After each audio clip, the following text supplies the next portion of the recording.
Hi friends, welcome to Abhi, a YouTube testing tutorial channel. Let us gain knowledge on testing concepts. Please subscribe to the channel. Hi friends, ఈరోజు మనం తెలుసుకోబోయే topic agile model యొక్క advantages మరియు disadvantages. మీరు కానీ agile model యొక్క వీడియోని చూడకుండా ఉన్నట్లయితే పైన ఉన్నటువంటి ఐకార్డ్ సెక్షన్ ప్లేలిస్ట్లో ఆ వీడియో యొక్క లింక్ని పొందుపరిచి ఉన్నాము. మీరు ఆ వీడియో చూసిన తర్వాత ఈ వీడియో కానీ చూస్తే మీకు అజైల్ మోడల్ గురించి ఫుల్ క్లారిటీ అనేది వస్తుంది. ఫ్రెండ్స్, ఈరోజు మనం అజైల్ మోడల్ యొక్క అడ్వాంటేజెస్ లేక ప్రిన్సిపల్స్ ఆఫ్ అజైల్ మోడల్ గురించి మనం తెలుసుకుందాం. దీంట్లో మొట్టమొదటిగా మాట్లాడుకోవాల్సిన విషయం ఏంటంటే రిక్వైర్మెంట్ చేంజెస్ ఆర్ అలౌడ్. మనం అజైల్ మోడల్ అంటే ఇటరేటివ్ మోడల్ అని మనం ప్రీవియస్ వీడియోలో చెప్పుకున్నాం. ఇటరేటివ్ మోడల్ కనుక ఒక ఇటరేషన్ అయిన తర్వాత సెకండ్ ఇటరేషన్ స్టార్ట్ చేసేటప్పుడు రిక్వైర్మెంట్స్ అనేది గ్యాదర్ చేస్తాం. ఈ సెకండ్ ఇటరేషన్ స్టార్ట్ చేసేటప్పుడు కొత్త రిక్వైర్మెంట్స్ మనం యాక్సెప్ట్ చేస్తున్నాం కాబట్టి దీంట్లో రిక్వైర్మెంట్స్ అనేది అలౌ చేస్తున్నాం. ఒక అజైల్ మోడల్లో ఒక project N number of iterations ఉంటాయి. అంటే ఎన్ నెంబర్ ఆఫ్ టైమ్స్ మనం రిక్వైర్మెంట్స్ అనేది కొత్త రిక్వైర్మెంట్స్ అనేది మనం యాక్సెప్ట్ చేస్తూ ఉన్నాం. ఇది ఒక ఫస్ట్ అండ్ మోస్ట్ ఇంపార్టెంట్ పాయింట్గా మనం అజైల్ మోడల్ గురించి చెప్పుకోవచ్చు. ఆ తర్వాత ఈ మోడల్లో తయారు చేసిన ప్రాజెక్టు ఫాస్ట్గా రిలీజ్ చేయొచ్చు. అంటే వితిన్ 1 వీక్ కానీ ఒక స్ప్రింట్ డ్యూరేషన్ 15 days పెట్టుకొని ఒక 15 daysకి ఒకసారి రిలీజ్ అనేది మనం వేయచ్చు. ఈ అజైల్ మోడల్లో ప్రాజెక్ట్ చేసేటప్పుడు మనం ఫ్రీక్వెంట్గా రిలీజెస్ అనేవి చేయొచ్చు. ఆ తర్వాత కస్టమర్ సాటిస్ఫాక్షన్ అనేది ఈ మోడల్లో రూపొందించిన ప్రాజెక్ట్కి ఎక్కువగా ఉంటుంది. ఎందుకంటే వితిన్ 1 వీక్ కానీ వితిన్ 15 days కానీ ఒక మాడ్యూల్ అనేది క్లయింట్కి డిప్లాయ్ చేసినప్పుడు కస్టమర్ ఫీడ్బ్యాక్ తెలుసుకున్న తర్వాత నెక్స్ట్ ఇటరేషన్ స్టార్ట్ చేసేటప్పుడు ఆ యొక్క కస్టమర్ ఫీడ్బ్యాక్లో ఇచ్చినటువంటి పాయింట్స్ని మనం కొత్త రిక్వైర్మెంట్స్ని మనం ఇంప్లిమెంట్ చేసే అవకాశం ఉంటుంది. తద్వారా ఫస్ట్ నుంచి కస్టమర్కి ఆ ఒక ప్రాజెక్ట్ని చూస్తూ ఉండడం, తన ఫీడ్బ్యాక్ తీసుకోవడం వల్ల at the end of the project వచ్చేసరికి కస్టమర్ సాటిస్ఫై అయ్యే విధంగా ప్రాజెక్ట్ అనేది రూపొందించవచ్చు. ఆ తర్వాత కమ్యూనికేషన్. ఈ ఏ ప్రాజెక్ట్లో అయినా అజైల్ మోడల్ ద్వారా రూపొందించే పని అయితే test team, developments team communication అనేది స్ట్రాంగ్గా ఉంటుంది. అది ఎందుకు స్ట్రాంగ్గా ఉంటుందంటే అజైల్ మోడల్లో ప్రాజెక్ట్ చేసేటప్పుడు టెస్టర్స్, డెవలపర్స్, QA టీము ప్యారలల్గా వర్క్ చేస్తూ ఉంటారు.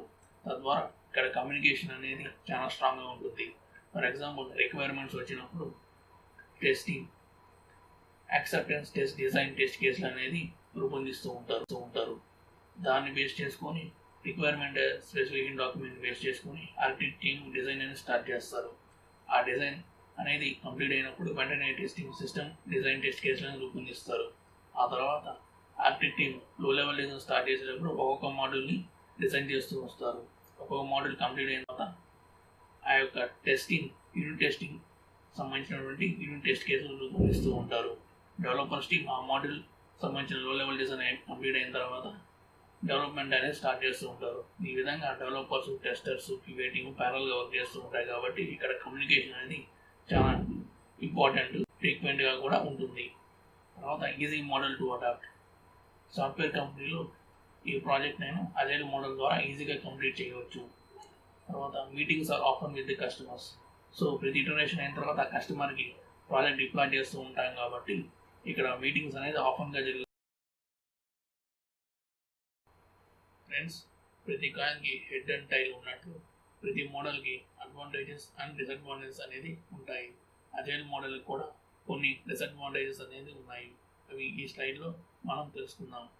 ఇక్కడ ఫస్ట్ అండ్ ఫార్మోస్ట్ చెప్పుకోవాల్సింది ఏంటంటే ఇక్కడ less focus in design and documentation. మనం అజైల్ మోడల్ని ప్రాసెస్ అడాప్టబిలిటీ మోడల్గా చెప్పుకున్నాం. అక్కడ ప్రాసెస్ టైలరింగ్కి ఇంపార్టెన్స్ ఇస్తారు. అంటే కొన్ని రిక్వైర్మెంట్స్ వచ్చినప్పుడు దాన్ని ఏ విధంగా ఇంప్లిమెంట్ చేయాలి, ఏ ప్రాసెస్లో ఇంప్లిమెంట్ చేస్తే సులువుగా ఉంటుంది అనే దాని మీద ఫోకస్ చేసి ఆ యొక్క ప్రాసెస్ని మార్చుకోవడం, ఏ ప్రాసెస్ని ఫాలో అవ్వాలో తెలుసుకోవడానికి ఇంపార్టెన్స్ అనేది ఇస్తారు. ఇక్కడ ఒక డిజైన్కి కానీ డాక్యుమెంట్కి కానీ ఎక్కువ ఇంపార్టెన్స్ అనేది ఇవ్వరు. డాక్యుమెంటేషన్ కూడా క్లియర్గా ఉండదు. ఎందుకంటే చిన్న చిన్న రిక్వైర్మెంట్స్ వస్తాయి, తక్కువ రిక్వైర్మెంట్స్ వస్తాయి, దాన్ని ఇంప్లిమెంట్ చేస్తాం. నెక్స్ట్ ఇటరేషన్ కొన్ని రిక్వైర్మెంట్స్ అనేది తీసుకుంటారు. ఒక ఇటరేషన్ ఒక మోడల్ని కూడా చేయాలని రూల్ ఏం లేదు. పార్ట్ ఆఫ్ ది మోడల్ని ఇంప్లిమెంట్ చేసి డిప్లాయ్ అనేది చేస్తూ ఉంటారు. టెస్ట్ చేసిన తర్వాత అంటే ఒక యూనిట్ని డిజైన్ రిక్వైర్మెంట్స్ వచ్చినప్పుడు దానిని డెవలప్ చేసి టెస్ట్ చేసి డిప్లాయ్ చేస్తూ ఉంటారు. ఇక్కడ డిజైన్కి డాక్యుమెంటేషన్కి పెద్ద స్కోప్ అనేది ఉండదు.